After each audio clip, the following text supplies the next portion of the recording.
যেহেতু আমার রাজনৈতিক কোনো দল নেই, আমার এজেন্ডা নেই, সেক্ষেত্রে আমার প্রধান লক্ষ্য এবং উদ্দেশ্য হবে সাধারণ শিক্ষার্থীদেরকে নিয়ে কাজ করা। আমি মাঝহারুল ইসলাম, সোহরাওয়ার্দী হলে সাধারণ শিক্ষার্থীদের পক্ষ থেকে একটা প্যানেল আছে, সেই প্যানেলের ভিপি পদপ্রার্থী, আমার ব্যালট নাম্বার 3। এই রাজশাহী বিশ্ববিদ্যালয়ে যে রাষ্ট্র নির্বাচন নিয়ে এত আমেজপূর্ণ একটা পরিবেশের সৃষ্টি হয়েছে, সত্যি এটা চমকপ্রদ। আমরা চেয়েছিলাম যে রাকসু হোক, যেভাবেই হোক।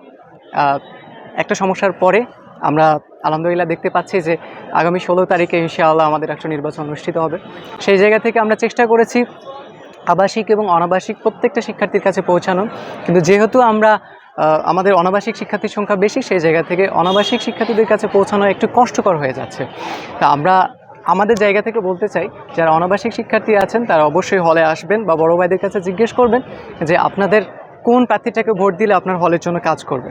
আরেকটা বিষয় আমি স্পষ্ট করে বলতে চাই যে বিগত দিনগুলোতে রাজশাহী বিশ্ববিদ্যালয়ে হলগুলোতে ছাত্র রাজনীতির যে ভয়াবহ দিন আমরা দেখেছি, আমরা চাই না এর পুনরাবৃত্তি হোক।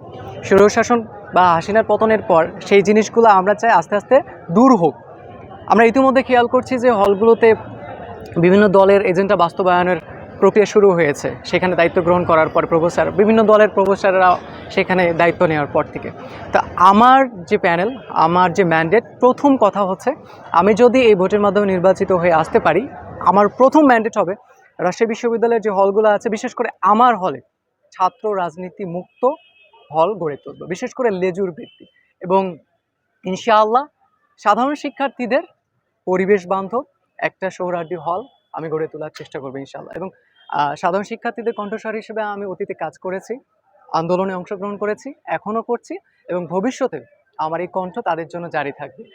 একটা যোগ্য নেতা শুধুমাত্র যে ভোটের জন্য নির্বাচন করে বিষয়টা না, তাকে দেখতে হবে যে হ্যাঁ, পুরো সামগ্রিক বিষয়টা সে কীভাবে ক্যাপাবিলিটির মাধ্যমে সেটা ম্যানেজ করছে, এবং বিগত দিনগুলোতে অন্যায়ের বিরুদ্ধে বলেন বা হল প্রশাসনের ক্ষেত্রে সে কী ভূমিকা রেখেছে।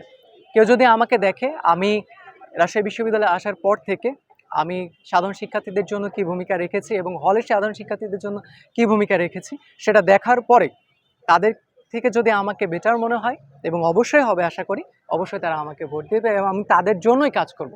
যেহেতু আমার রাজনৈতিক কোনো দল নেই, আমার এজেন্ডা নেই, সেক্ষেত্রে আমার প্রধান লক্ষ্য এবং উদ্দেশ্য হবে সাধারণ শিক্ষার্থীদেরকে নিয়ে কাজ করা, এবং আমি এটাই চাই, আমি সাধারণ শিক্ষার্থীদেরকে নিয়ে কাজ করতে।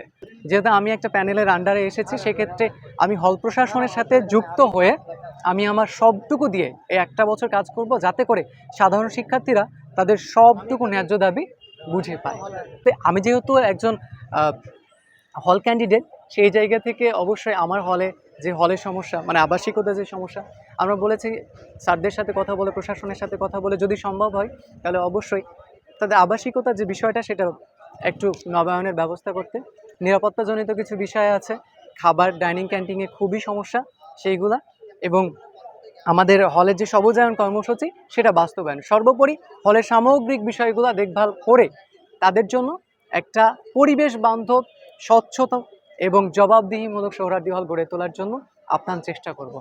যেহেতু বিভিন্ন রাজনৈতিক দল অংশগ্রহণ করেছে, সেই জায়গা থেকে একটা সন্দেহের অবকাশ থাকে। তবে বর্তমান প্রেক্ষাপটে যেরকম চলছে, আমরা আশা রাখি নির্বাচন কমিশনের প্রতি, এবং ইনশাআল্লাহ তারা ভালোভাবেই নির্বাচনটা করবেন, এবং যে ফলাফলটা দেবে আমি সেই ফলাফলটা মেনে নিব, এবং যারা নির্বাচিত হয়ে আসবেন আমরা তাদের সাথে একত্রবদ্ধ হয়ে কাজ করব।